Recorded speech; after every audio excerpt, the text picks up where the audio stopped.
Hello, Africa, brothers and sisters. Do you know that the United States of America wants to establish a permanent military base in Morocco?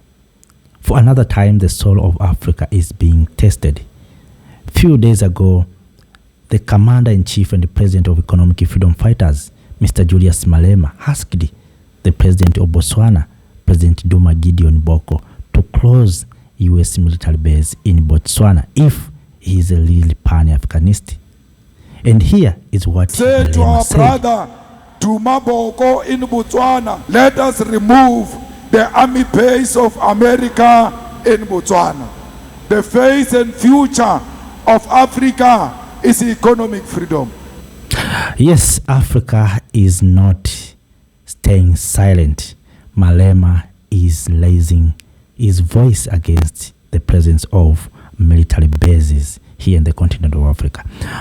From South Africa to Senegal, a growing waves of voices is raising. Bold, fearless, and unapologetically African leader like Malema, as you heard, Professor PLO Lumumba, Dr. Arikana Chihombori-Quao are calling out this move as yet another attempt to control the continent. And across cities, villages, and digital spaces, young Africans are asking, why are foreign armies or foreign military base still on African soil? Are they protecting Africans? And if it's true that they are protecting Africa, why Africans are not safe? See what's happening in Sahel. See what's happening in Democratic Republic of Congo, in Sudan, in Somalia, in northern Mozambique. If it's true that all these foreign bases are here to protect Africa, why Africa still struggling in terms of security? There is no just a story about military strategy.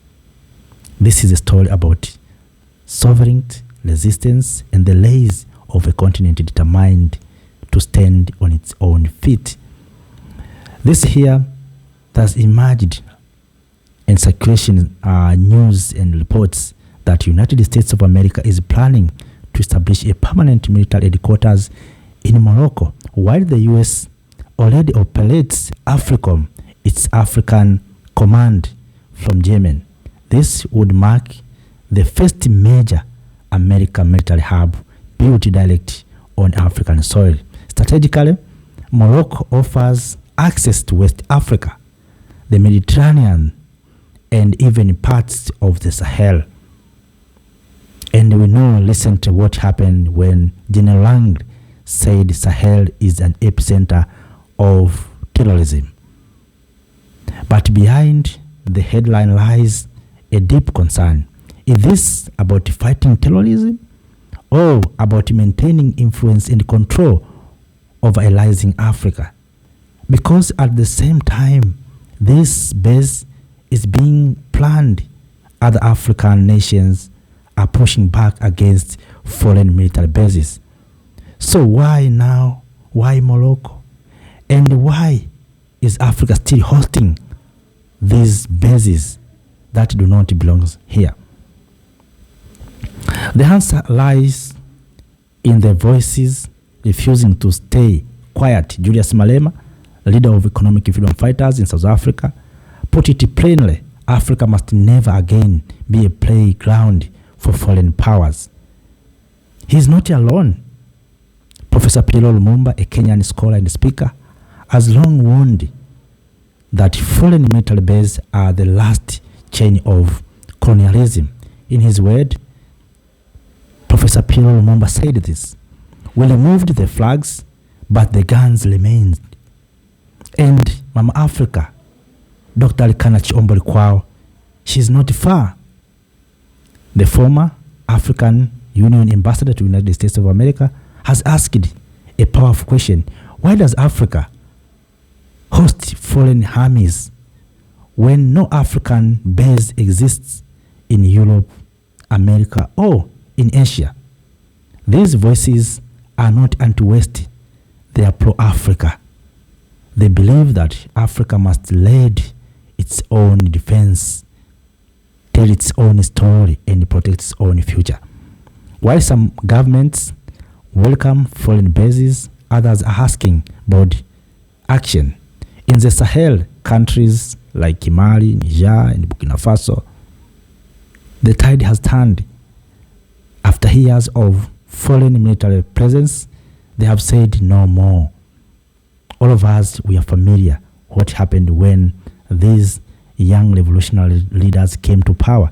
What they did, they expelled France military bases.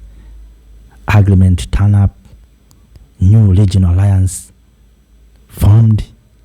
They used the military and the people speaking with one voice. Africa will protect itself. Africa does not need other people to protect. Niger's leader, Mr. Abdulrahman Chiani, has said it clearly. If foreign troops were to protect us, why we are still not safe? That is Mr. Abdulrahman Chiani. When he closed U.S. airbase, he asked this question: if foreign troops were here to protect us, why are we still not safe? These nations are not working together, building security from within without foreign boots on the ground. So when they want to cooperate with us, they want to bring their soldiers. What these soldiers are doing here? Let me share this from Ghanaian Pan-Africanist when he asked the agreement that US and Ghana entered. Listen what he said. You feel hopeless.